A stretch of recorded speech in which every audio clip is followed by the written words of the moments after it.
selamat pagi jemaat Tuhan. Shalom, selamat pagi jemaat Tuhan. Shalom. Ada sukacita pagi hari ini, amin. Amin. Kita bersyukur kita ada di tempat ini semua hanya karena kebaikan Tuhan. Karena itu sebelum kita memulaikan ibadah ini, kita akan masuk di dalam doa pembukaan.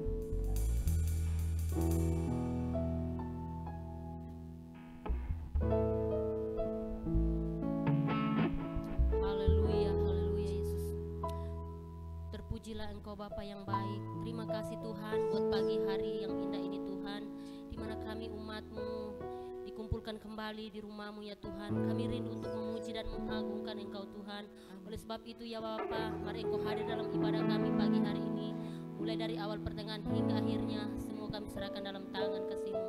Terima kasih Bapa yang baik. Kami mulaikan ibadah kami pagi hari ini dalam nama Yesus. Haleluya. Amin. Amin.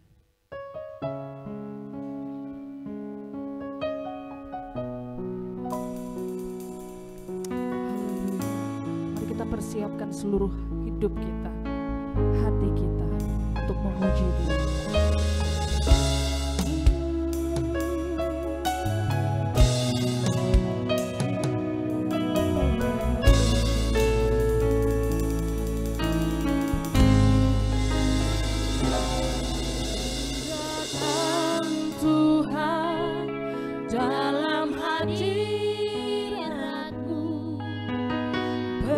Perhiaskan kekudusan.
syukur kami hanya kepadamu Bapa. Kami mau bernyanyi dan kami mau bersorak bagi nama-Mu, karena kami ada untuk menyenangkan hati-Mu Tuhan. Haleluya Yesus.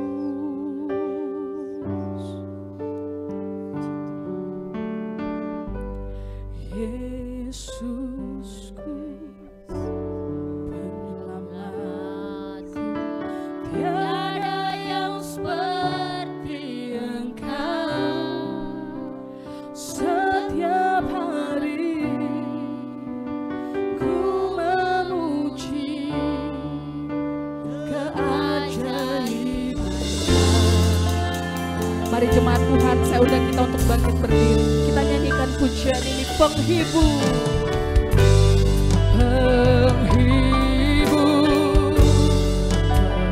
pelindung, menara kekuatan. Biarlah semua yang bernafas tak berhenti menyembah-Mu.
Bagi-Mu di dalam nama Yesus, haleluya, amin, haleluya. Ada sukacita semua pada pagi hari ini, amin. Berikan senyum kiri kanan supaya bertanda kita hari ini bersukacita karena Tuhan, amin, Amin.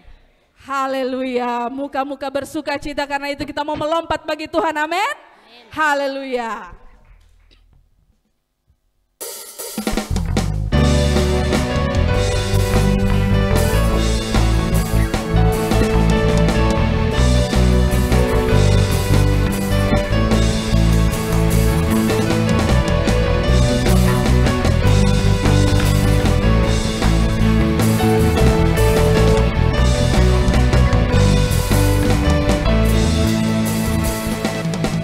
Sekarang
saat ini. Sekarang telah tiba, amin. Keselamatan dan kuasa dan pemerintahan Allah kita, kuasanya yang diurapinya, tanah telah dilemparkannya para pendakwa kita. Oleh darah anak domba, oleh kesaksian kita, katakan dengan iman, iblis dikalahkan, kuasanya dihancurkan oleh darah, amin, oleh darah anak domba, lebih lagi oleh darah, amin, oleh kesaksian kita, iblis dikalahkan, amin, dihancurkan oleh darah anak domba. Semuanya siap? Semuanya tangan di atas dong. Kita mau angkat tangan buat Tuhan. Haleluya. Haleluya. Tapi kemuliaannya tercurah dari surga, penuhi kami semua, bangkitlah gerejanya. Api kemuliaannya tercurah dari surga, beritakan pada dunia bahwa Yesuslah Raja, segala Raja, amin.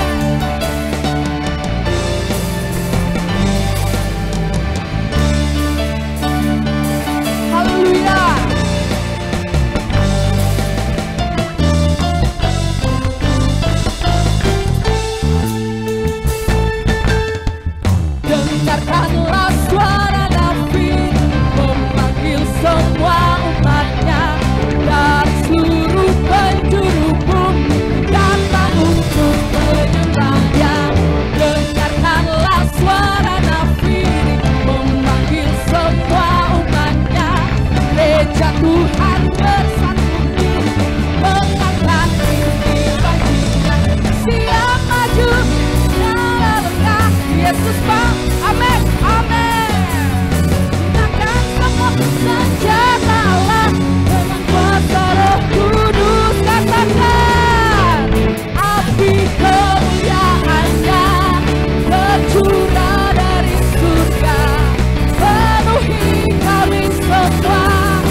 Yesus Kristus. Haleluya, haleluya. Silakan duduk jemaat Tuhan. Haleluya, Dia hadir di sini. Amin. Amin. Haleluya. Kuasa-Mu nyata di tempat ini ya Tuhan. Haleluya. Haleluya Yesus. Kami percaya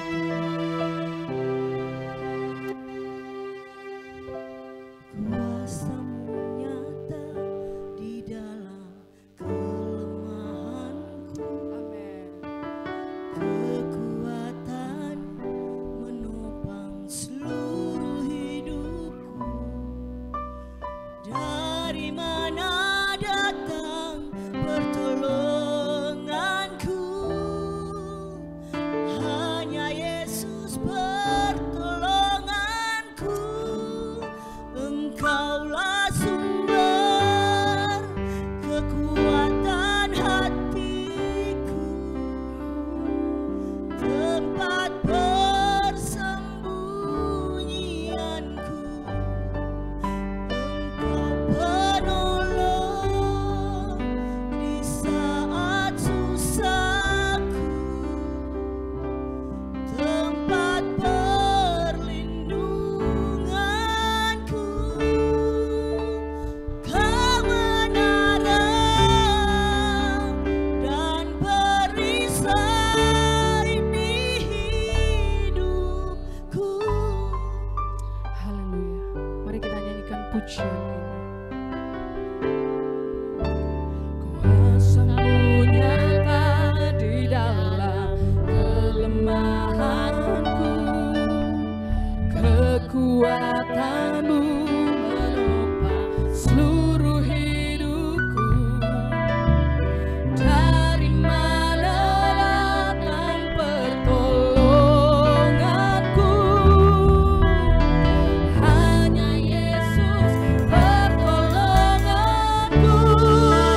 Engkaulah sumber kekuatan hatiku, tempat persembunyianku. Amin. Kami percaya di saat susahku, tempat perlindunganku. Kebenaran dan perisai di hidupku. Mari jemaat Tuhan, saya undang kita untuk bangkit berdiri, kita nyanyikan pujian ini dari awal. Kuasa-Mu nyata di dalam kelemahanku. Kekuatan-Mu menopang seluruh hidupku. Dari mana datang pertolonganku?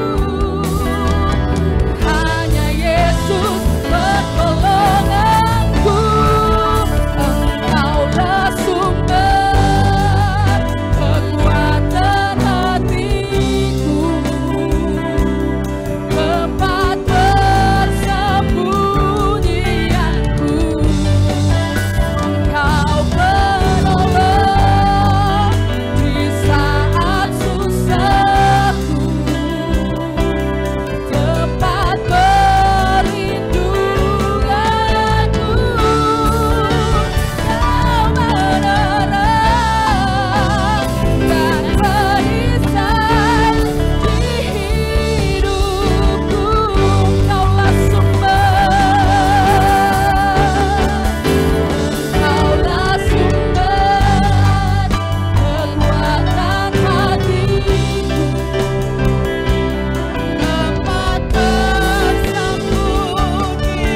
pertolongan yang begitu indah dalam hidup kami.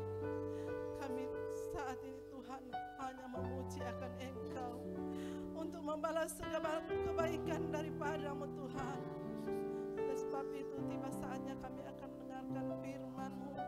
Sucikan tanah hati dan pikiran kami Tuhan, sehingga kami layak untuk menerima firman-Mu yang boleh menguatkan tubuh dan iman percaya kami. Terpuji nama-Mu Tuhan. Kami sambut firman-Mu hanya di dalam nama Tuhan Yesus Kristus. Haleluya. Amin.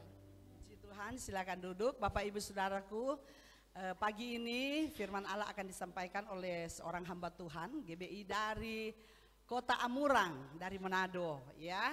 Nanti sebentar akan diperkenalkan namanya. Untuk itu kita duduk dengan tenang untuk dengar firman Tuhan. Kami persilakan kepada Bapak Pendeta untuk menyampaikan firman Tuhan.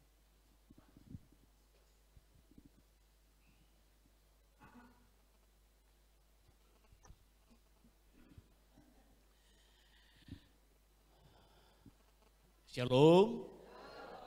Kurang semangat, shalom. Apa kabar hari ini? Ya, puji Tuhan.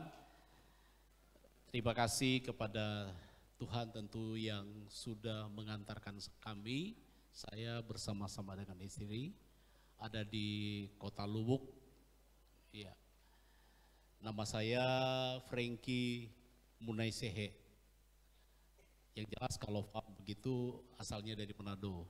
Dan saya bersama-sama dengan istri. Sebenarnya kami ada 5 orang, tetapi ada 3 orang yang melanjutkan kegiatan hari ini di beberapa tempat. Dan saya dengan istri di sebelah kiri saya. Kalau di kabinet presiden itu ada Menteri Keuangan. Tapi dalam rumah tangga kami ada Menteri Keuangan namanya Sri Mulyani. Jadi sama, namanya Sri Mulyani.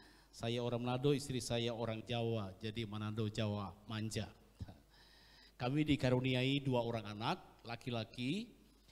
Yang pertama namanya Patrick dan sedang menyelesaikan skripsi, dan yang kedua Ricky akan menyelesaikan kelas 3 SMA.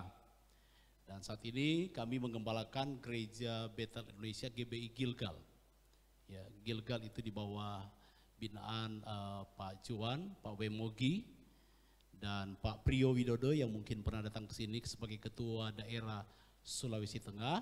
Itu adalah satu link kita dalam Gilgal Ministry. Dan saya sudah mengembalakan pelayanan di Amurang kurang lebih 23 tahun. 5 tahun atau 6 tahun terakhir ini saya ada kembali ke Amurang, dan sebelumnya saya bersama-sama dengan Bapak Wem dan Pak Juan merintis pelayanan yang ada di Manado, tetapi saya memilih untuk ada di Amurang, dan gereja juga yang kami rintis 23 tahun yang lalu. Saya menetap dan mengembalakan di sana.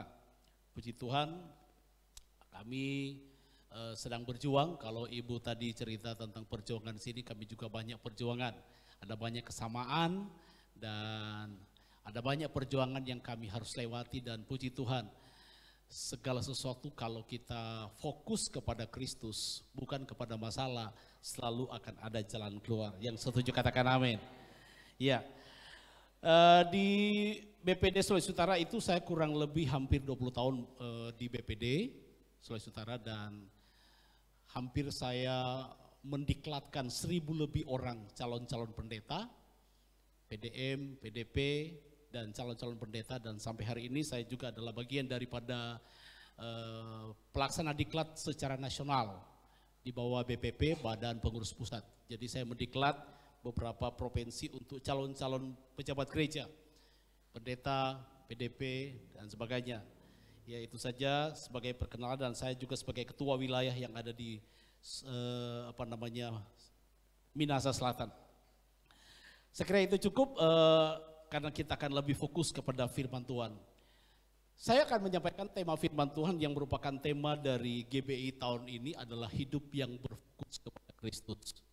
Mungkin gembala atau rekan-rekan pelayanan sudah menyampaikan tema ini, tetapi dalam versi yang berbeda mungkin.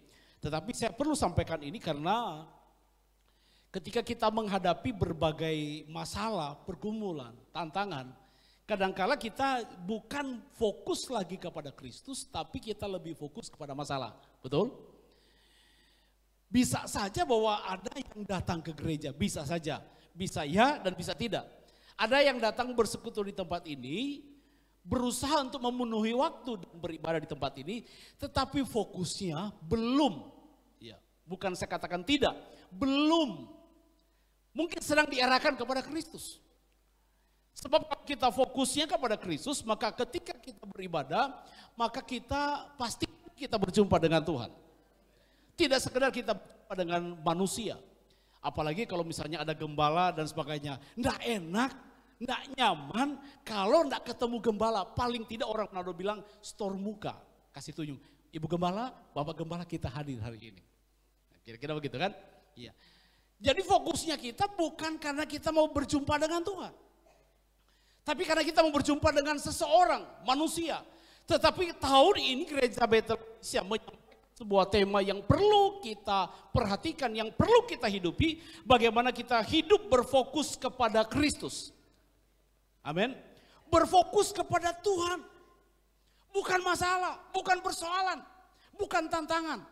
Yang jelas bahwa di hadapan kita lebih besar jumlahnya, lebih banyak itu adalah masalah. Ada pergumulan, tetapi ada satu titik yang mungkin belum kita lihat dari mata jasmani kita, tetapi kita bisa melihat dari mata iman kita bahwa Tuhan ada di tengah-tengah kita dan Tuhan sanggup untuk menjawab setiap persoalan pergumulan kita. Amin. Ini yang perlu kita pastikan dalam kehidupan kita sehingga dalam perjalanan kita dimanapun kita berada dan apapun yang kita lakukan, bahkan ketika kita menghadapi persoalan, maka kita selalu fokus kepada Tuhan. Tertuju kepada Tuhan. Ada pujian yang sudah lama. Mataku tertuju padamu. Jadi mata rohani kita.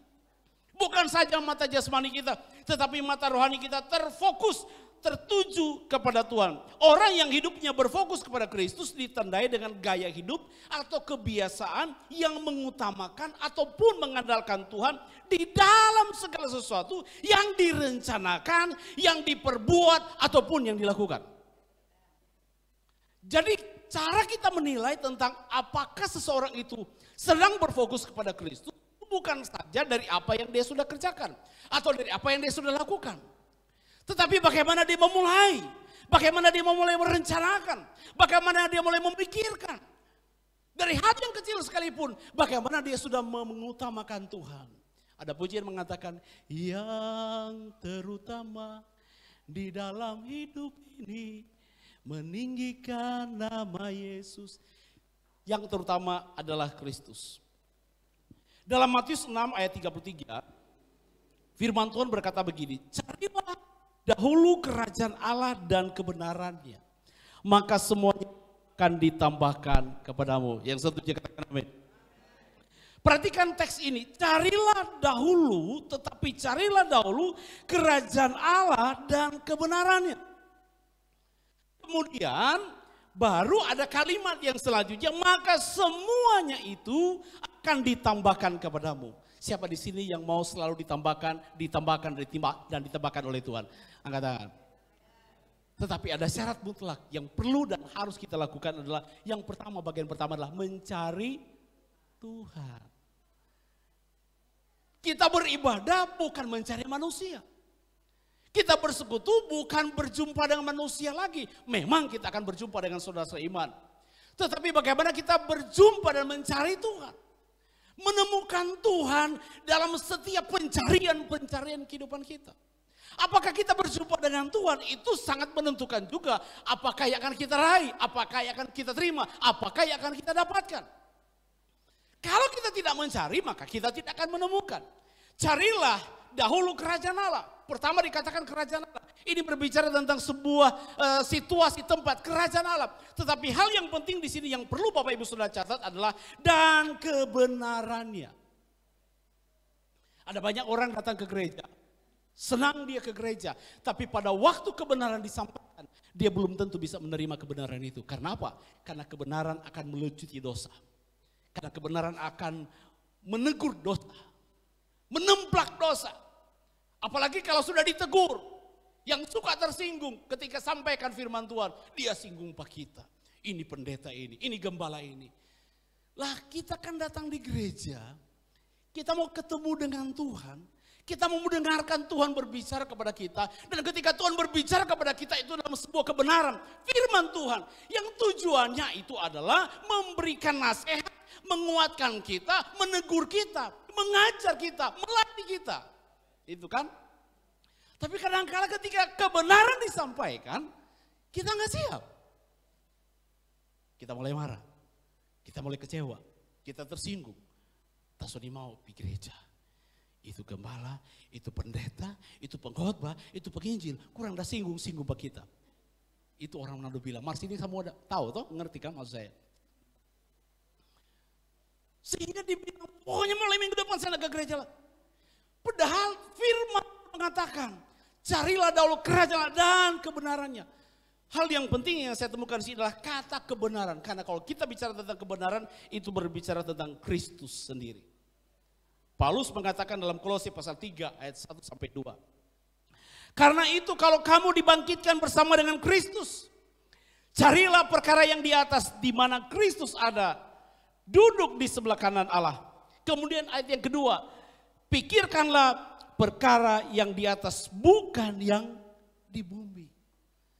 Kita mungkin bilang begini, Pak Gembala, Pak Pendeta, saya masih hidup di dunia. Kita masih menginjak tanah, iya. Tetapi ada firman Tuhan mengatakan benar bahwa kita masih hidup di dunia ini. Tapi cara kita dan apa yang kita lakukan jangan seperti orang dunia. Ini yang perlu kita catat baik. Kita benar hidup di dunia ini. Kita masih ada dalam dunia ini. Kita masih menginjak tanah. Tetapi cara, kebiasaan, pola, karakter kita jangan mencontohi dunia ini. Karena dunia ini sudah dikuasai oleh kuasa kegelapan. Dan iblis menitipkan hal-hal yang buruk, hal-hal yang jahat. Tanpa disadari oleh banyak orang. Tetapi orang yang percaya, yang fokus kepada Kristus, maka dia punya kepekaan. Mana kebiasaan, cara, pola, gaya hidup yang benar dan mana yang salah. Sehingga sebagai anak Tuhan kita akan memilih hal yang baik dan benar. Dan berkenan kepada Tuhan. Yang setuju katakan amin. Carilah perkara yang di atas. Kita masih banyak hal yang kita perlu cari, yang kita perlu raih. Itu nggak ada yang salah. Nggak ada yang salah. Tapi pikirkanlah, carilah hal-hal yang di atas. Dan pikirlah hal-hal yang di atas. Kami sementara proses pembangunan gedung gereja. Sampai hari ini sudah menghabiskan 3,5 miliar dan belum selesai. Masih membutuhkan 2,5 miliar. Itu bukan daun orang Manado bilang ciri.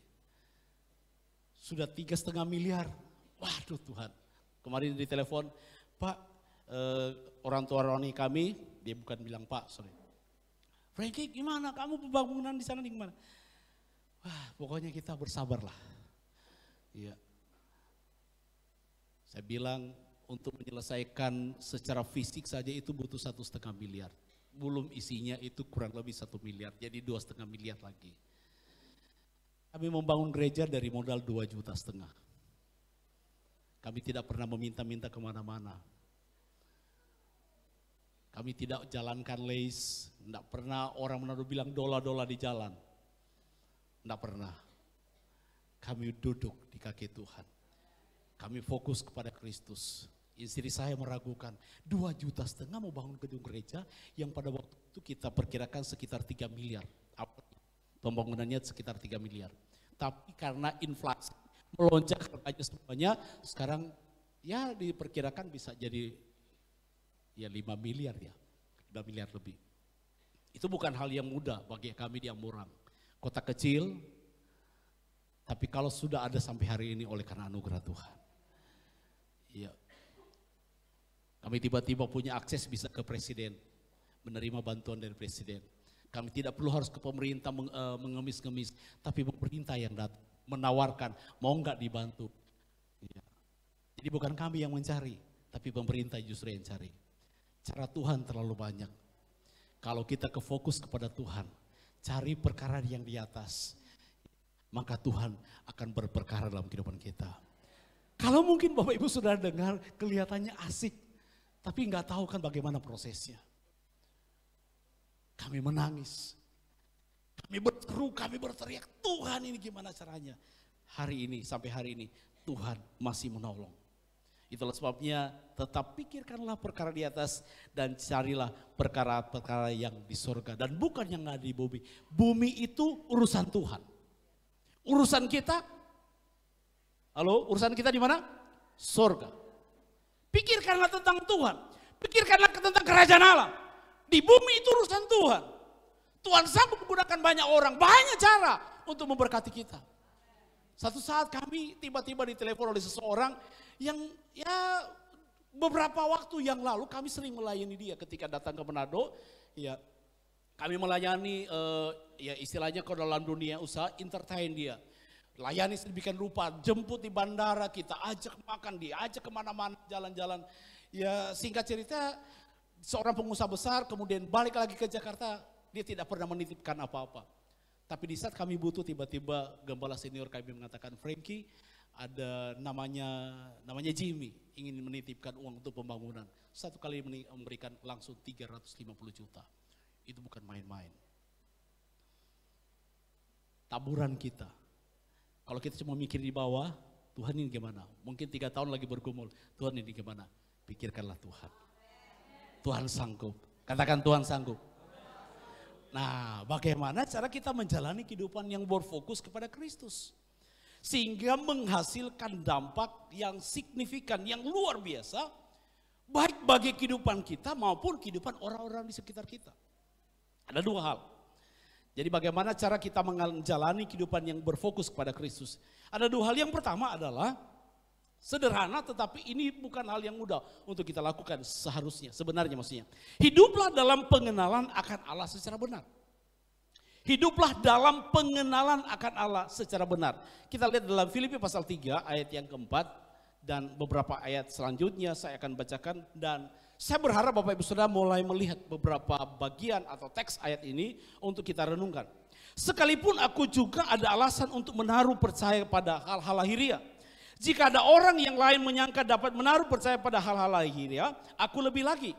Disunat pada hari ke-8 dari bangsa Israel, dari suku Benyamin, orang Ibrani asli, tentang pendirian terhadap hukum Taurat, aku orang Farisi. Tentang kegiatan aku penganiaya jemaat, tentang kebenaran dalam mentaati hukum Taurat, aku tidak bercacat. Ini seorang rasul yang besar, rasul yang hebat, seorang yang pintar, yang luar biasa. Ya, dia ingin mengungkapkan siapa dia, identitas dia seperti apa. Perhatikan ayat yang ke-7.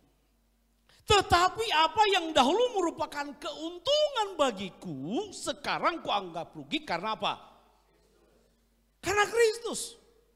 Malahan segala sesuatu, katakan segala sesuatu. Malahan segala sesuatu kuanggap rugi karena pengenalan akan Kristus Yesus Tuhanku lebih mulia daripada semuanya.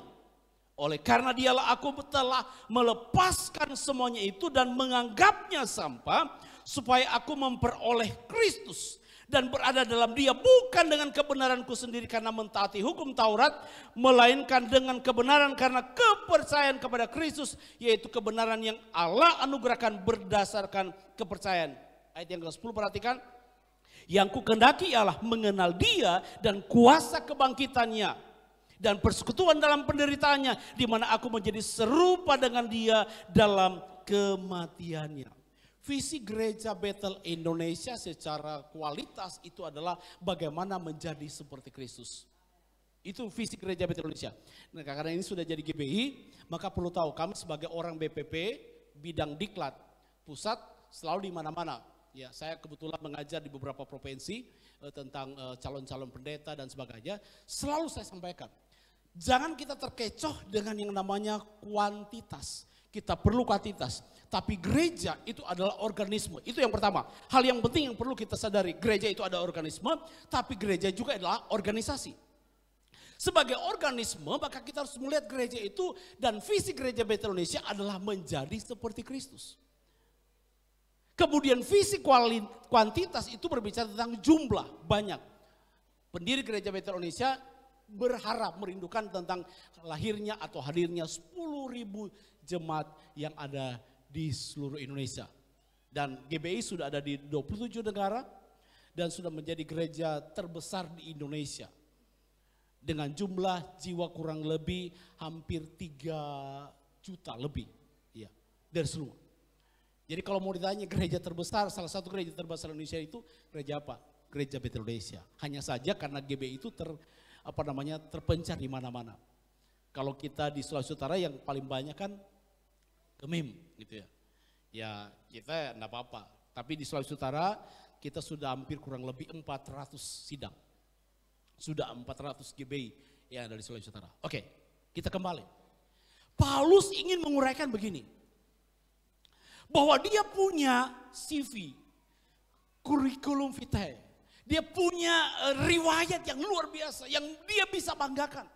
Seorang Yahudi, orang Farisi, menguasai hukum Taurat dan sebagainya. Bahkan dia katakan, aku tidak bercacat. Tetapi perhatikan, waktu dia mengenal Kristus, maka dia mengatakan, segala sesuatu aku anggap apa? Rugi.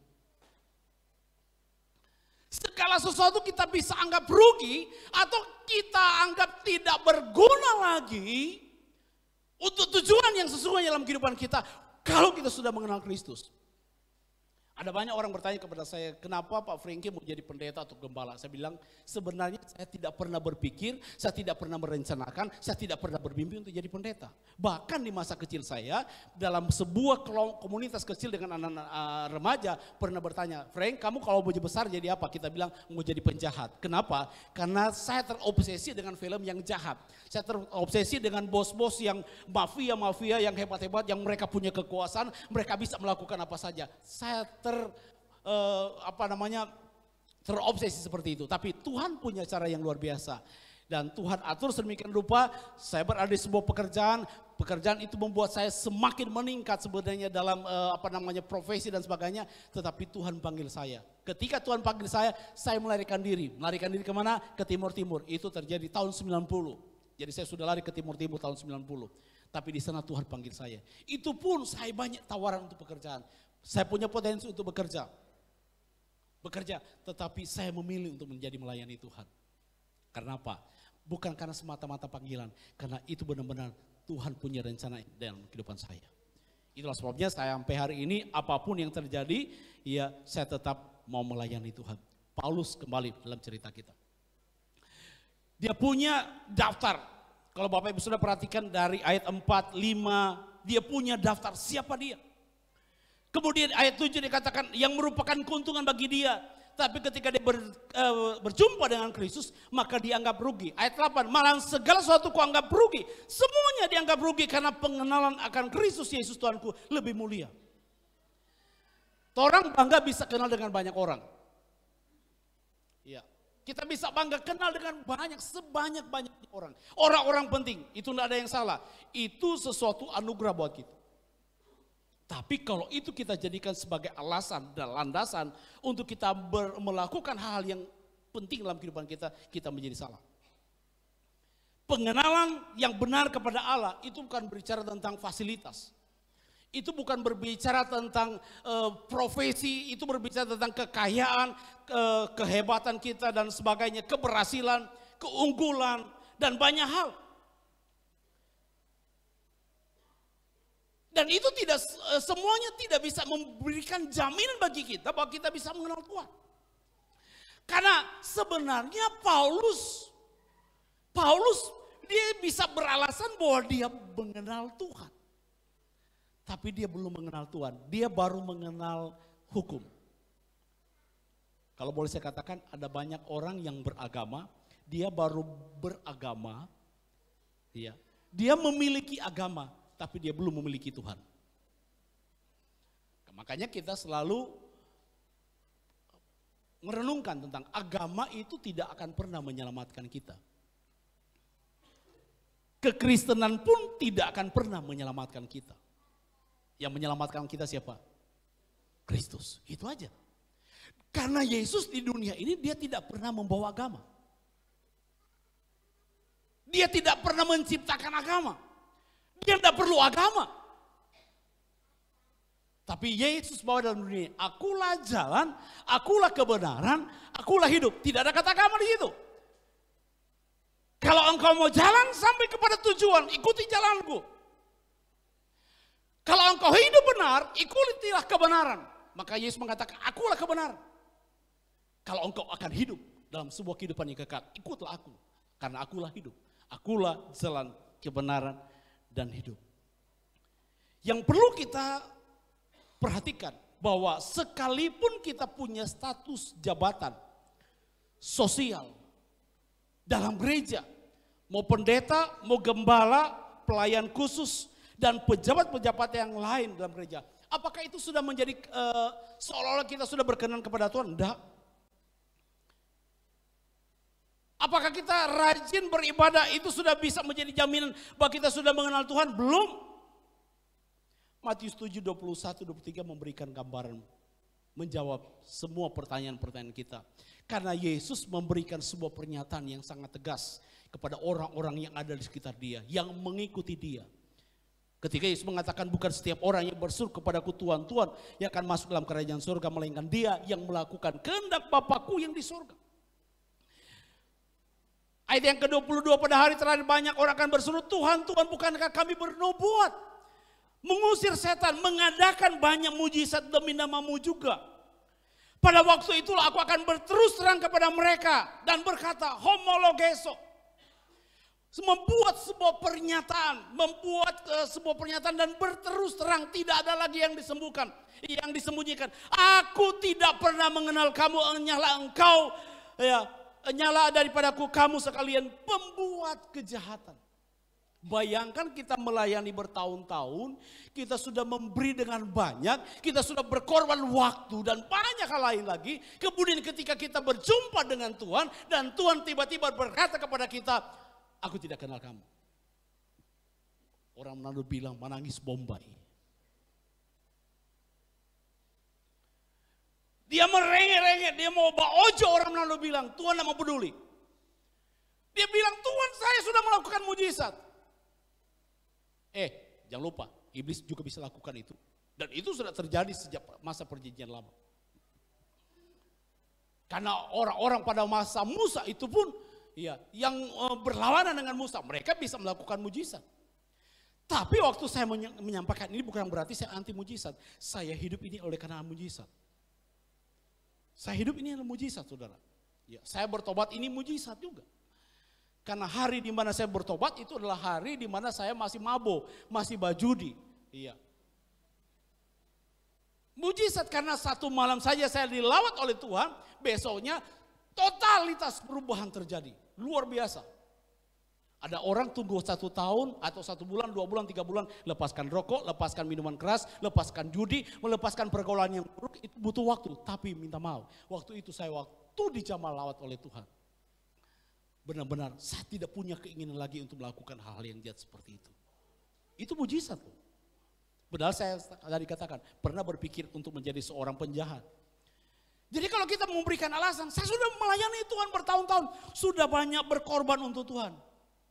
Berapa banyak sih yang kita korbankan untuk Tuhan dibandingkan dengan apa yang Tuhan korbankan yang hari ini kita rayakan dan peringati melalui perjamuan kudus. Dan hari Jumat kita akan juga secara khusus menghayati kematian Kristus di Jumat Agung. Dia membayar kita dengan lunas, dengan darah yang mahal yang tidak dapat diganti oleh apapun juga. Itu yang Yesus lakukan buat kita. Jadi kalau kita berpikir bahwa Tuhan, saya sudah banyak memberi buat Tuhan. Belum apa-apa. Kadang-kala Tuhan menuntut lebih dari apa yang kita pikirkan. Bapak Ibu, saudaraku dikasih Tuhan, marilah kita memiliki pengertian yang benar akan Tuhan. Orang yang memiliki pengertian yang benar dan mengenal Tuhan secara benar, itu dapat dilihat melalui tingkah laku. Paulus bilang begini, bagaimana kita melihat Kristus? Kita nggak bisa lihat secara mata jasmani, tapi kita bisa melihat Kristus melalui orang-orang di sekitar kita. Dengan apa? Dengan tingkah laku, perbuatan, bahasanya, tutur katanya, orang boleh melihat Kristus. Tidak mudah buat saya dari anak 8 bersaudara untuk membuktikan kepada keluarga saya bahwa saya bertobat. Tidak mudah. Karena saya menjadi anak yang katakanlah hampir menjadi anak durhaka. Karena mama saya hampir mengutuk saya karena kejahatan saya, kenakalan saya. Kita menyasar saya lahir pangana. Itu orang Manado bilang. Sampai papa saya bilang, nggak boleh, itu anak kamu. Jadi untuk saya membuktikan bahwa saya berubah dan bertobat, nggak mudah buat saya. Saya lahir dari keluarga Kristen. Tapi apa yang saya pilih untuk membuktikan bahwa saya berubah? Saya tidak pakai ayat dan menginjili. Mama, papa, bertobatlah kamu karena kerajaan surga sudah dekat. Begini, tidak perlu. Apa yang saya lakukan? Perubahan hidup dari tingkah laku, bahasa, dan rasa hormat kepada orang tua. Anak yang paling dibenci dari 8 bersaudara, anak bungsu, menjadi anak yang terdahulu. Artinya menjadi kegiatan, acara, apapun, selalu panggil Pak Frankie. Dia yang bicara, dia yang kata sambutan, dia yang kasih menyampaikan. Saya bilang, ini ada kakak, ada ya dokter, ada ini. Kalian yang ngomong, ya kamu aja, kamu aja. Padahal dulu tidak dianggap.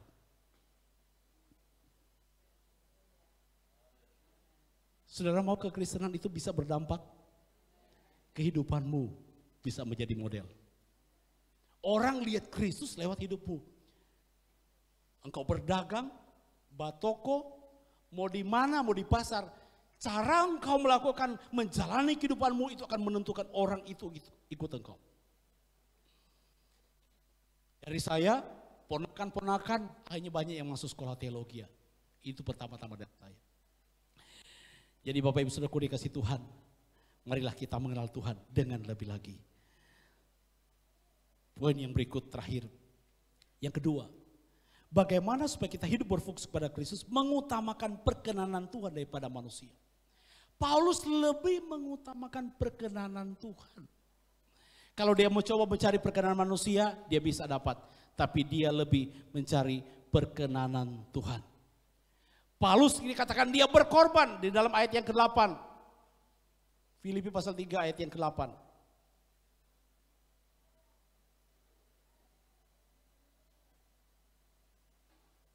Malahan segala sesuatu kuanggap rugi karena pengenalan akan Kristus Yesus Tuhanku lebih mulia daripada semuanya. Oleh karena dialah aku telah melepaskan semuanya. Perhatikan kata teks ini, melepaskan semuanya itu dan menganggapnya sampah supaya aku memperoleh Kristus. Melepaskan hak.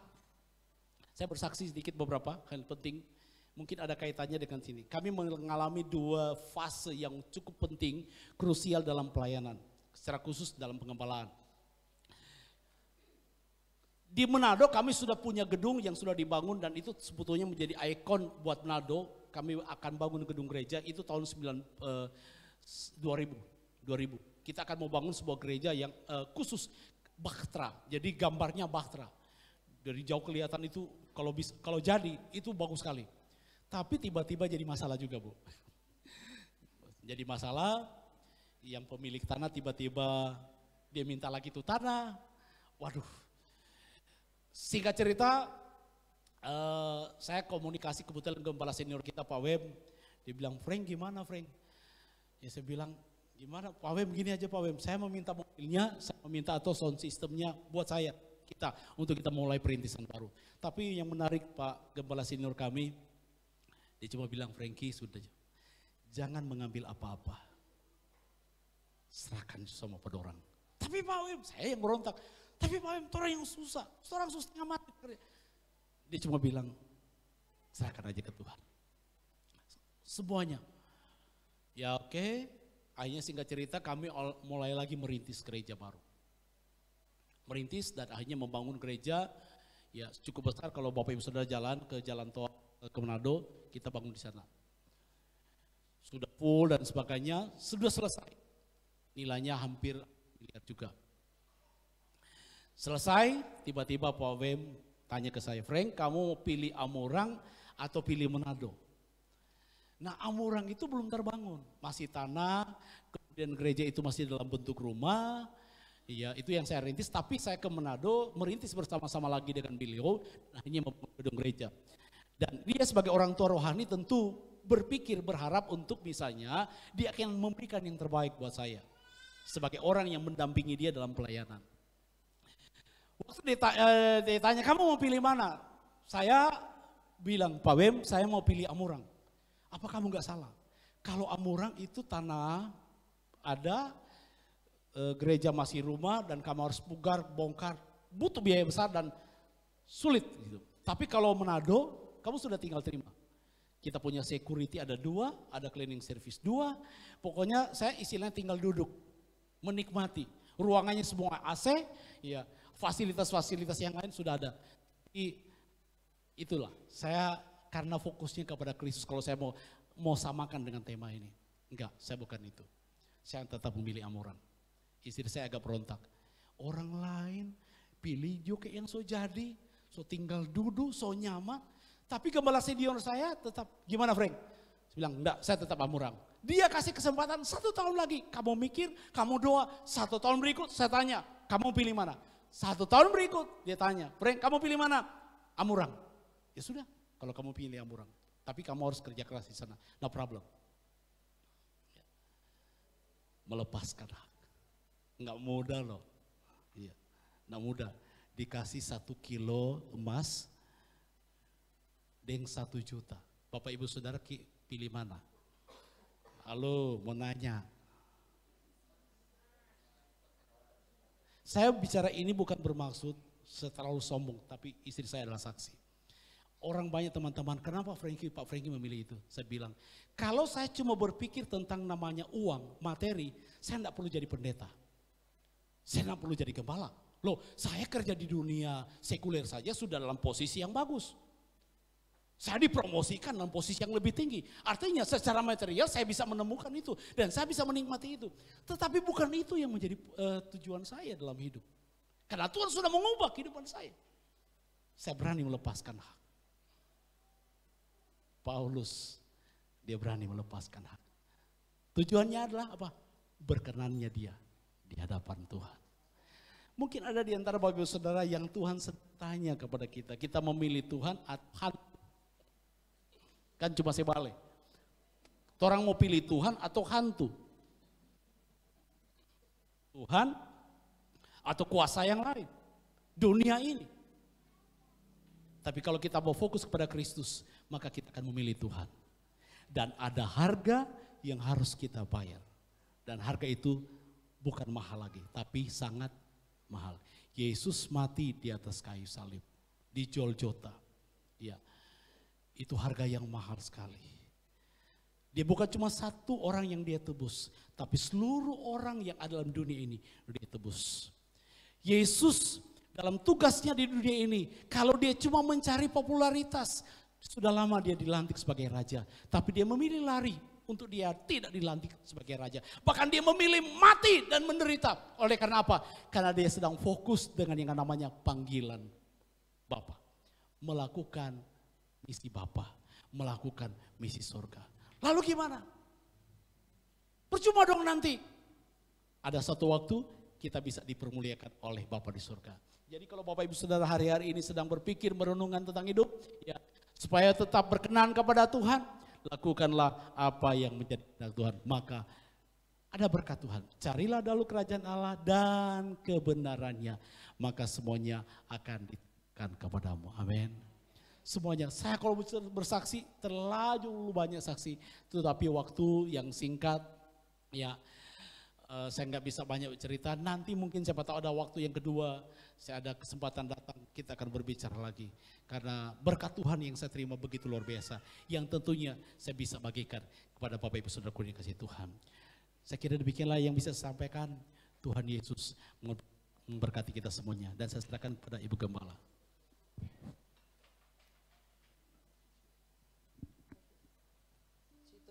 Haleluya, mari bangkit berdiri semua.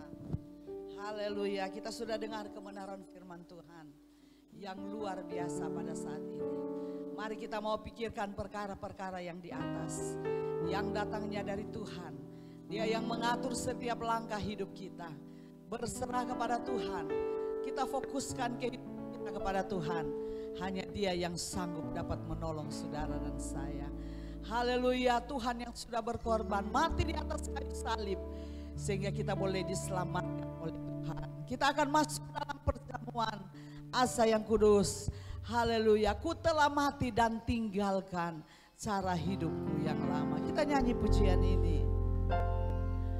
Ku telah mati dan tinggalkan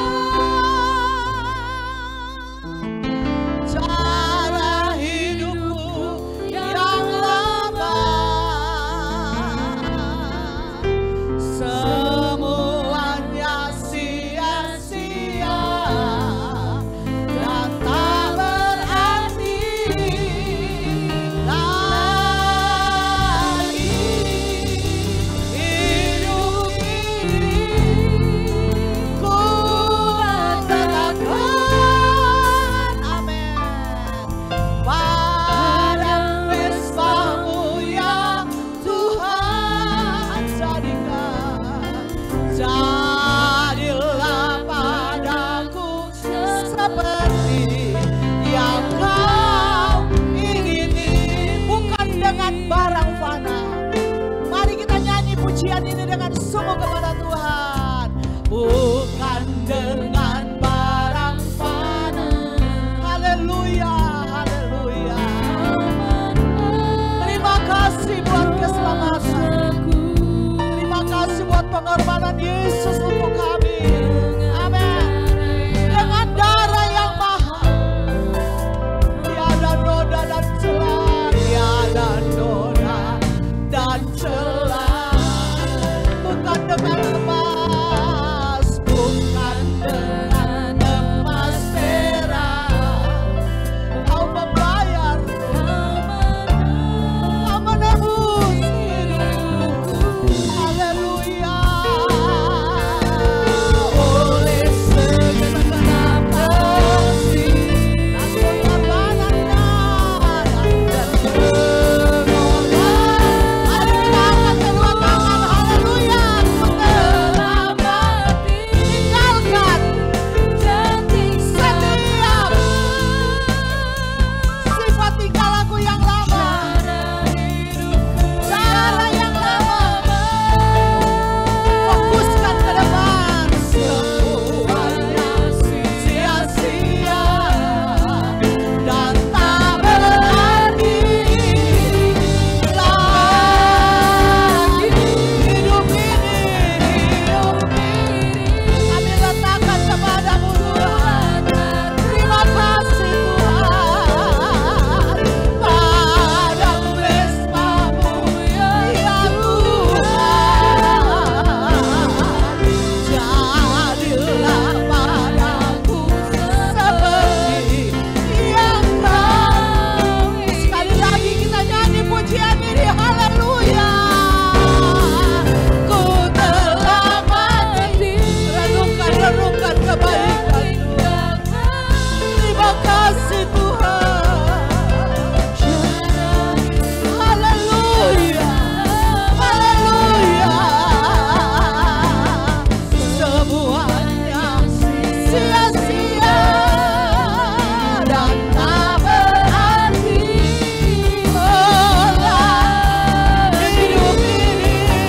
Hidup ini kami letakkan kepadamu. Terima kasih Tuhan.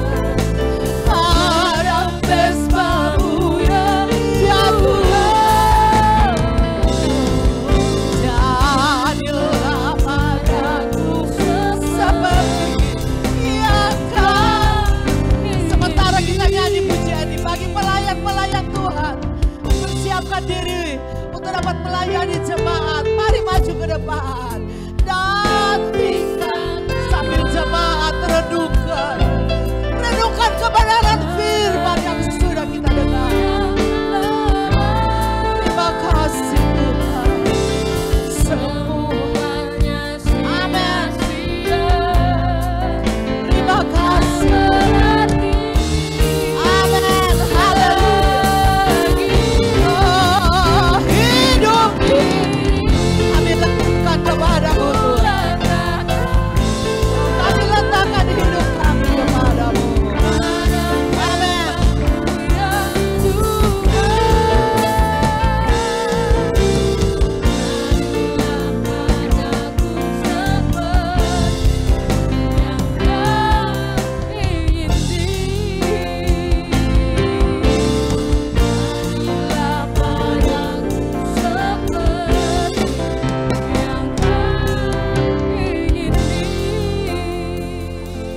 Haleluya, haleluya Yesus. Terima kasih Tuhan. Bapa, terima kasih Tuhan untuk segala kebaikan yang sudah kami rasakan pada hari ini. Kita mendengarkan firman-Mu Tuhan, biarlah firman-Mu menjadi teladan dan rema dalam kehidupan kami Tuhan, agar kami boleh mementingkan hal-hal yang berkenan kepadamu ya Bapa, memikirkan hal-hal yang di atas ya Bapa, karena kami percaya tangan Tuhan yang akan selalu menolong kami Tuhan. Ini hidup kami Tuhan, sucikan kuduskan kami Tuhan, untuk kami menerima tubuh dan darah-Mu ya Bapa. Layakan kami Tuhan, agar apa yang sudah kami lakukan Tuhan boleh berkenan kepadamu ya Bapa. Kami mau terima roti dan anggur ya Bapa, Engkau kuduskan Tuhan. Terima kasih Tuhan. Kami juga mau berdoa untuk hamba Tuhan yang sudah memberitakan firman-Mu pada pagi hari ini Tuhan. Terima kasih Tuhan, Engkau pakai dia lebih dahsyat lagi Tuhan, agar banyak jiwa-jiwa dapat dimenangkan Tuhan. Terima kasih Tuhan, ini doa kami ya Bapa. Kuduskan layakan Tuhan, agar kami boleh menerima tubuh-Mu ya Bapa. Haleluya, haleluya. Ku telah mati.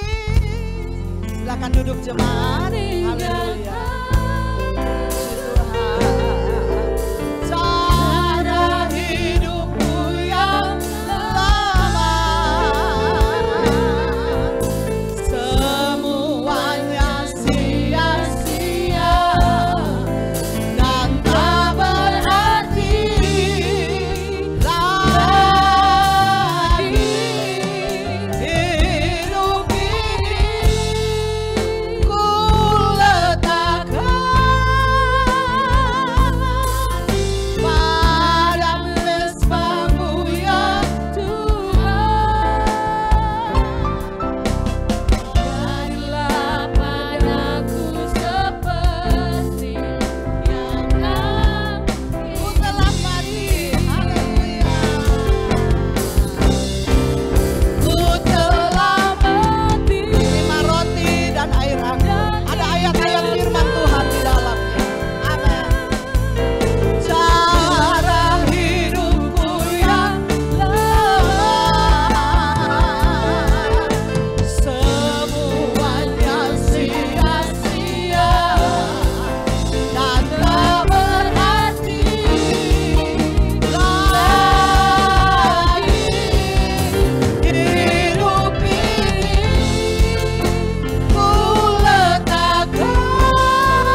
tutup mata jasmani. Terima kasih buat kesempatan Tuhan bagi kami.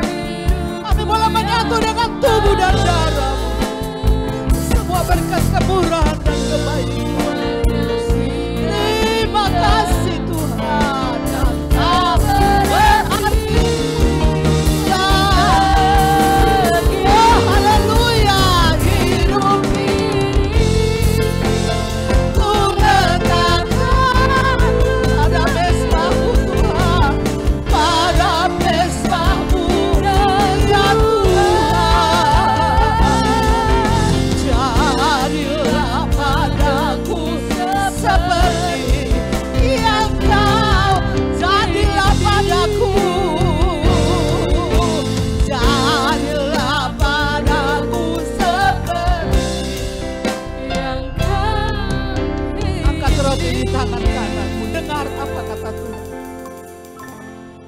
Ini bukan roti biasa lagi, bukan air anggur biasa lagi, tetapi kita ingat pengorbanan Yesus di atas kayu salib untuk menebus dosa saudara dan saya.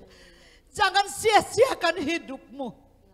Mari bawa hidupmu untuk menyenangkan hati Tuhan. Pikirkan perkara-perkara yang di atas, Karena Tuhan sanggup dapat menolong engkau. Sebab apa yang telah kuteruskan kepadamu telah aku terima dari Tuhan.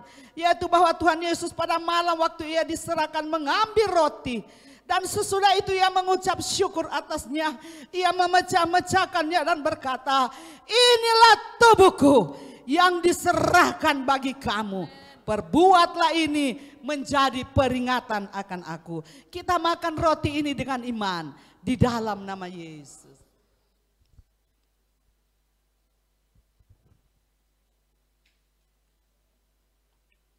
Haleluya, terima kasih Tuhan.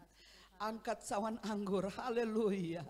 Terima kasih Tuhan. Bilurnya, bilurnya, bilurnya sungguh heran.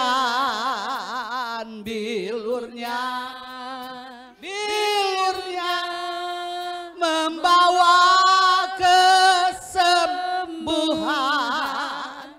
Asal percaya saja semua sakit hilanglah. Oleh darah Yesus tertolong. Demikian juga ia mengambil cawan sesudah makan lalu berkata, cawan ini adalah perjanjian baru yang dimeteraikan oleh darahku. Perbuatlah ini setiap kali kamu meminumnya menjadi peringatan akan aku. Sebab setiap kali kamu makan roti dan minum cawan ini, kamu memberitakan kematian Tuhan sampai ia datang. Kita minum dengan iman di dalam nama Yesus. Haleluya. Haleluya, haleluya. Haleluya, mari kita bersyukur kepada Tuhan. Haleluya, haleluya. Terima kasih Tuhan. Terima kasih Tuhan. Terima kasih Tuhan.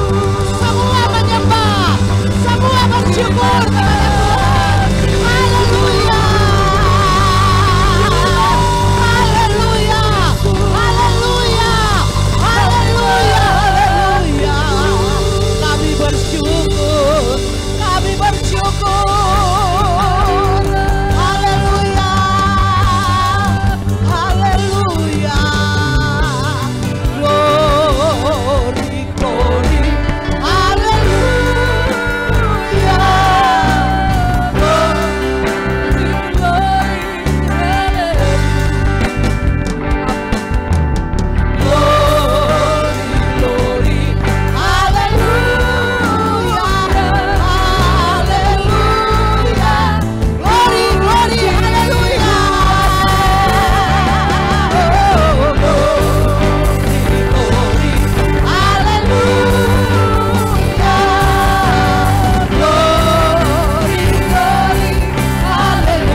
Kami boleh menikmati perjamuan menyatu dengan tubuh dan darah Yesus. Bahkan kami boleh berterima kasih karena Tuhan sudah datang pagi hari ini lewat kebenaran firman Allah. Firman yang menguatkan kami, firman yang sudah meneguhkan iman percaya kami. Kami percaya kami pulang bawa berkat yang luar biasa. Terima kasih Tuhan, kami percaya Tuhan ada bersama dengan kami. Di tengah-tengah pergumulan hidup yang sementara dan sedang kami alami, kami percaya Tuhan lebih besar dari setiap pergumulan hidup kami. Terpuji nama Tuhan, dan saatnya kami akan memberi persembahan besar kecil. Tuhan menilik dari tempat yang maha tinggi. Siap memberi hanya di dalam nama Yesus. Haleluya. Amin.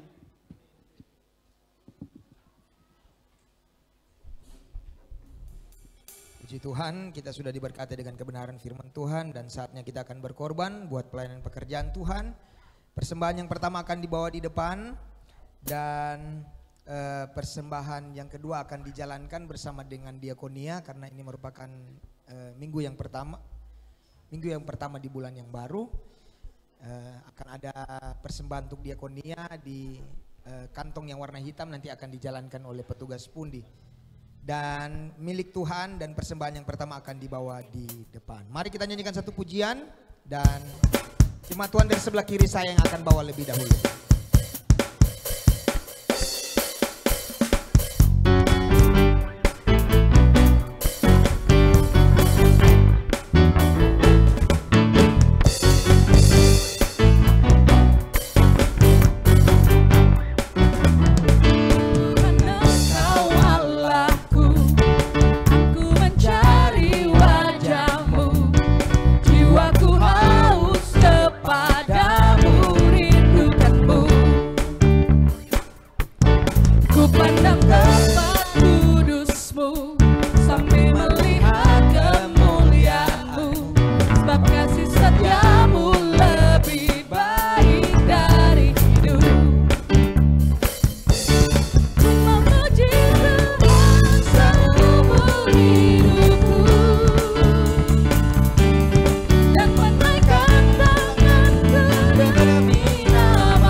Pengumuman di sepanjang minggu yang akan berjalan.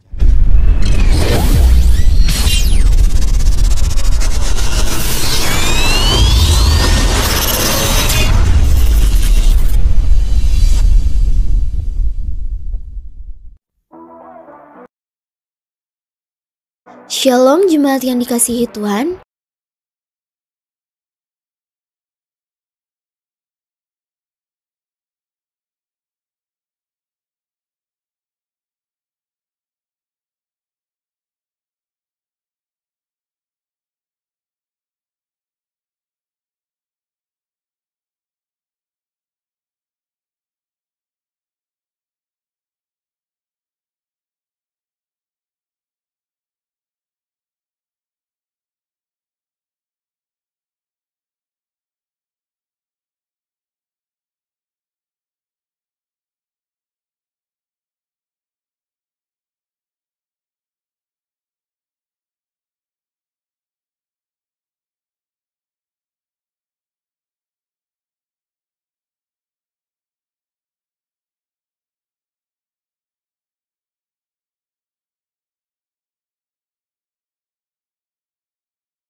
Demikianlah informasi Efrata News GBI Efrata Luwuk pada hari ini.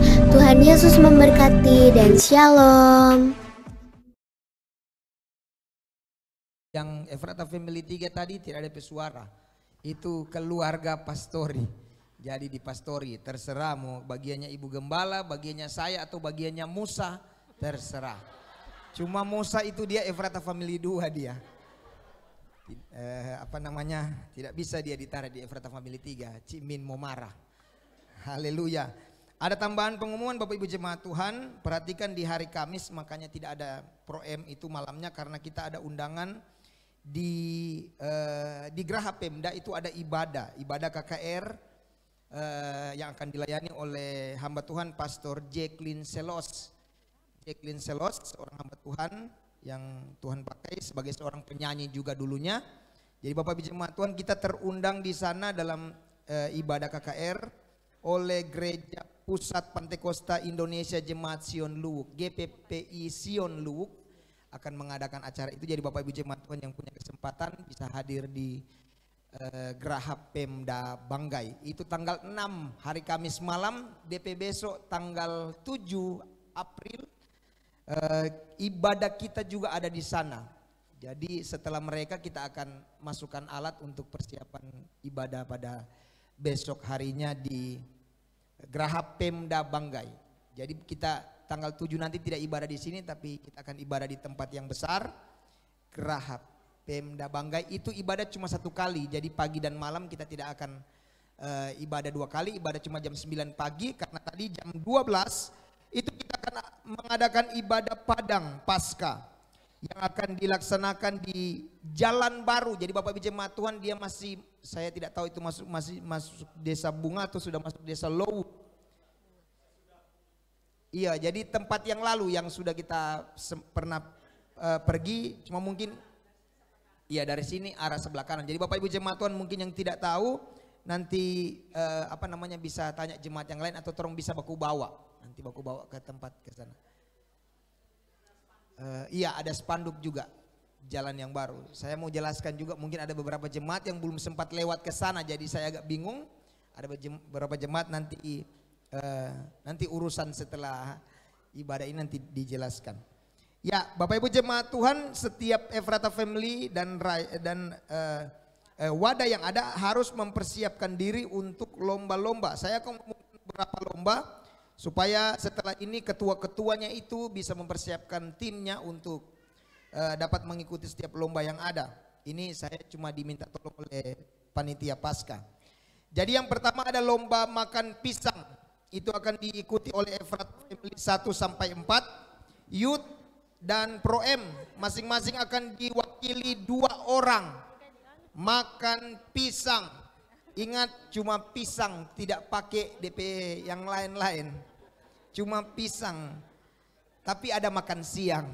Ada makan siang. Jadi Bapak Ibu jemaat Tuhan, lomba makan pisang ingat Efrata Family 1 sampai 4 Youth dan Pro-M masing-masing akan diwakili 2 orang. Saya tidak tahu ini laki-laki dan laki atau bisa berbeda jenis. Kayaknya kalau 2 orang begini boleh berbeda jenis tapi mesti laki bini alias suami istri. Yang kedua itu ada lomba tarik tambang pria. Ini hanya diikuti oleh Efrata Family 1 sampai 4. Juara bertahan lalu Efrata Family 1. Coba Efrata Family yang lain makan memang banyak-banyak supaya kasih kalah dorang. Juara bertahan dulu Efrata Family 1. Jadi harus kasih kalah dorang Bapak Ibu jemaat Tuhan. Diwakilkan 4 orang pria tentunya. Yang ketiga ada lomba pindah sarung wanita. Nah ini pria ini wanita. Lomba pindah sarung wanita Efrata Family 1 sampai 4 masing-masing diwakili oleh 4 wanita. Lomba ini Efrata Idol. Jadi Efrata Idol akan mengutus 1 orang masing-masing dari Efrata 1 sampai 4 dan Pro-M dan Youth juga diberi kesempatan untuk ikut. Ya, satu orang di tiap Efrata Family dan Youth dan Pro-M akan membawakan lagu Karena Salibmu. Karena Salibmu. Nanti ini akan bicara lebih lanjut. Yang akan nyanyi kita akan baku ator. Kira-kira orang mau diiringi atau nanti diputar kayak karaoke. Nanti diputar musiknya dari YouTube, diputar nanti musiknya yang sama supaya lebih gampang untuk dinilai. Yang terakhir yang lomba kelima itu lomba make up. Efrata Family 1 sampai 4 saja yang ikut. Masing-masing diwakili oleh satu pasangan suami istri. Ada yang semua latihan memang di rumah, silakan. Lomba make up, tentunya yang akan make up dari suami-suami, bukan tabu balik karena istri biasa make up. Hadiahnya ada dispenser, ada setrika dan lain-lain. Bukan main. Kulkas, siapa mau kasih kulkas?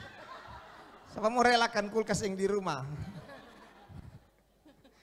Jadi Bapak Ibu Jemaat Tuhan, kita akan sama-sama bersukaria dan bersyukur karena hari ini, tahun ini kita bisa rayakan kembali Paskah semua sidang jemaat Tuhan yang ada. Tidak ada pengumuman yang lain dan saya kembalikan kepada Ibu Gembala.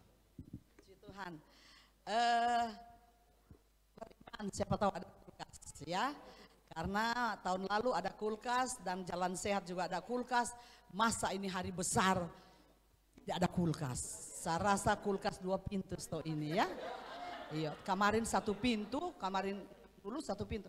Saya beriman kulkas 2 pintu kayaknya. Iya. Puji Tuhan. So itu jangan lupa make up ya. Make up dan lain-lain. Diharapkan semua hadir jemaat.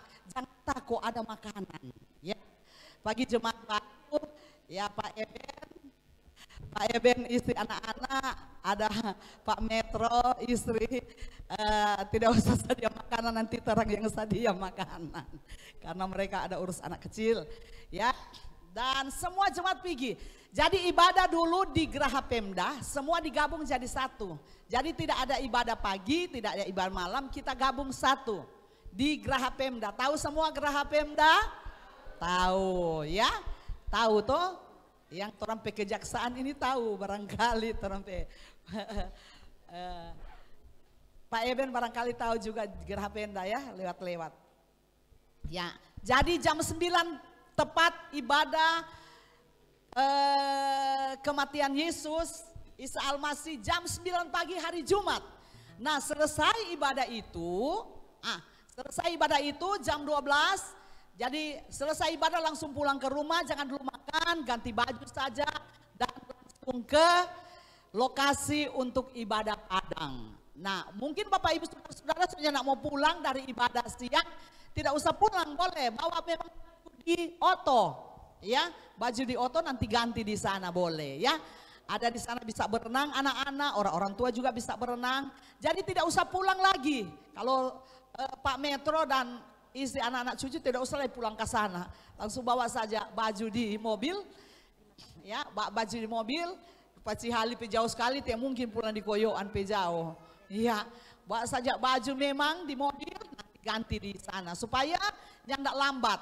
Jadi sampai di sana kita makan dulu, bagaimana panitia makan dulu ya, makan dulu tentunya kita makan dulu. Habis itu ada lomba-lomba. Nah diingatkan bagi seluruh anak-anak sekolah minggu. Di tanggal 7 itu ibadah dari di Geraha Pemda semua anak-anak sekolah minggu akan pakai seragam orange dan mereka akan mempersembahkan pujian. Ingat orang-orang tua persiapkan anak-anak untuk tanggal 7 jam 9 ibadah jam 9 pagi dan persembahan pujian semua anak-anak sekolah minggu yang akan memakai seragam dan guru-gurunya tentunya pakai seragam warna orange ya, puji Tuhan. Dan jangan lupa perhatikan bagi orang-orang tua supaya semua anak-anak bisa ikuti. Puji Tuhan dan jangan takut soal konsumsi makan untuk ibadah Padang. Dimohon kepada Bapak Ibu untuk bawa makanan masing-masing. Ya mungkin persediaan kami kurang, ada lain suka makan tempe, saya suka makan tempe, makan tahu. Mudah-mudahan ada jemaat bawa akan tempe dan tahu. Iya, iya, tempe dengan tahu.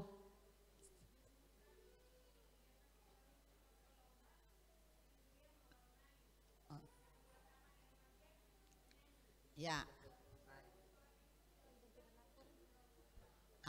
Jadi guru-guru sekolah minggu ada lomba khotbah, anak-anak Indria mewarnai, dan anak-anak Pratama menyanyi. Jadi diperhatikan orang-orang tua untuk dapat mengikuti acara-acara ibadah yang akan berlangsung pada tanggal 7 itu ya. Tanggal 7, jadi semua ibadah cuma 1 kali, jam 9. Harus perhatikan, tidak ada ibadah malam. Jam 9 pagi di Graha Pemda. Jadi semua saling mengingatkan bagi jemaat yang lain. Selesai ibadah, pulang ke rumah ganti baju yang dekat-dekat, langsung ke lokasi. Dan untuk kita sampai di lokasi makan bersama, setelah itu ada lomba-lomba. Jadi selain ada persediaan makanan, bawa makanan masing-masing. Ada yang mau suka bikin sup, saya juga suka sup. Jangan lupa tuh yang keluarga supnya ya, jangan lupa tempe tahu. Ya, jangan lupa dibawa. Masing-masing bawa makanan. Haleluya. Ada yang suka bawa babi putar mungkin. Iya. Ya, lagu sama ya. Ya, oke. Lagu sama. Jadi ada yang suka bawa santan, saya juga suka santan. Aduh, semua suka ini, bagaimana mau makan ini? Semua suka. Ya, jadi jangan lupa jemaat bawa. Saya mau makan satu-satu jemaat makanan. Minta supaya Tuhan kasih kekuatan untuk menghabiskannya. Puji Tuhan. Tuhan memberkati kita semua. Haleluya. Apalagi Musa banyak dia makan. Puji Tuhan ya. Puji Tuhan. Tuhan memberkati. Jadi anak-anak jangan lupa orang-orang tua ya. Pada tanggal 7 itu anak-anak semua akan mempersembahkan pujian kepada Tuhan. Perhatikan dari orang tua. Dan puji Tuhan pada tanggal 14 bulan 4 ada pemberkatan nikah ya di Estrella. Saya akan membacakan. Pemerintah Kabupaten Banggai, Dinas Kependudukan dan Pencatatan Sipil. Pengumuman perkawinan. Menunjuk surat permohonan perkawinan tanggal 20 Maret 2023 dengan ini disampaikan untuk diketahui dan disebarluaskan bahwa pada hari Jumat tanggal 14 April 2023 jam 4 sore bertempat di Hotel Estrella akan dilaksanakan pemberkatan nikah dan pencatatan sipil peraturan undang-undang yang berlaku antara nama Marcel Rifandi, tempat tanggal lahir Luk 8 November 69, agama Kristen, pekerjaan di wira swasta, tempat tinggal alamat Jalan Hasanuddin, Kecamatan Luk di Luk, sebelumnya belum pernah kawin, anak laki-laki dari Herianto dan Cik Fitri Leo. Dan nama Desi Aleyida Hairani, tempat tanggal lahir Luk 18 Januari 67, agama Kristen, pekerjaan belum bekerja, tempat tinggal Jalan Imam Bonjol, Kecamatan Bungin Timur, Kecamatan Luk, sebelumnya belum pernah kawin, anak perempuan dari Deni Hairani dan Susanti Erpolo. Demikianlah pengumuman perkawinan ini disampaikan untuk diketahui oleh pihak-pihak yang berkepentingan. Tembusan kepada camat di Luwuk, lurah di Luwuk, Lurah Bungin Timur di tempat, dan saudara Marcel dan saudari Desi masing-masing, dan di gereja GBI. Puji Tuhan, siapakah mereka berdua itu? Ya, mari lihat ke depan. Pandanglah mereka berdua. Silakan berdiri.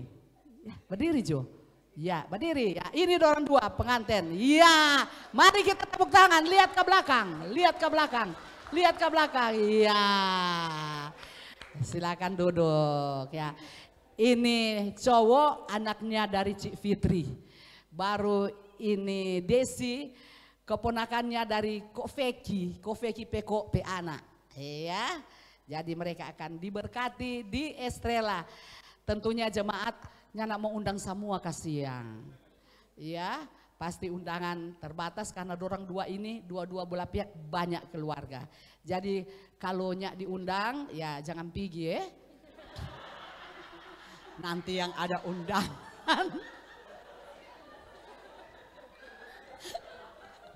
Nanti ada undangan baru pergi toh. Ya, nanti kalau mau bikin ucapan syukur, torang pigi. Haleluya. Puji Tuhan, Tuhan memberkati. Jangan kecil hati kalau tidak undang. Karena dorang kedua belah pihak banyak keluarga. Apalagi Desi ini, keluarga banyak yang iya, banyak yang orang dari sebelah. Jadi dia undang banyak mereka keluarga-keluarga. Puji Tuhan, Tuhan memberkati kita semua. Bapak, Ibu, Saudara-saudara sekalian, inilah yang menjadi pengumuman kita. Dan perhatikan pada hari Jumat ya. Pada hari Jumat itu ibadah Paskah di Geraha Pemda. Jadi setiap Efrata Family dan Wadah akan mempersiapkan orang-orang mereka untuk mengikuti lomba. Tuhan Yesus memberkati kita semua dan mari jemaat kita bangkit berdiri. Kita segera akan akhiri ibadah kita di dalam doa. Haleluya. Bagi Dia segala pujian, hormat serta syukur dengan selamatnya.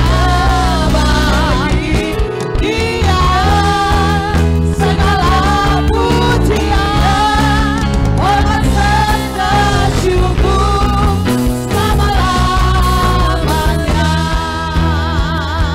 Bagi Dia, angkat kedua tangan. Bagi Dia segala pujian, hormat serta syukur dengan selamanya.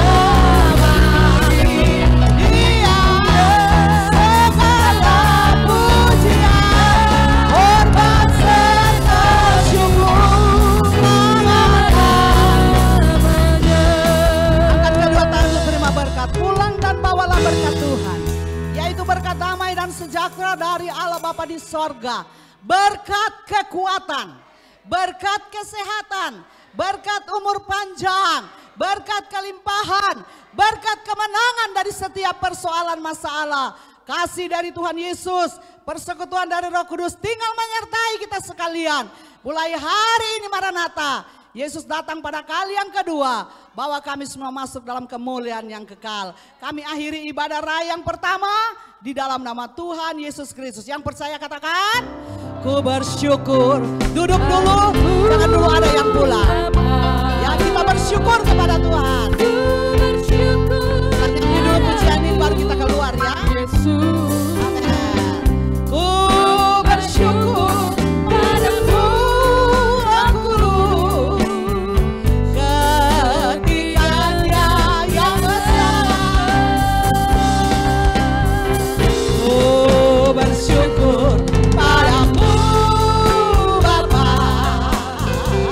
Ku bersyukur padamu Yesus.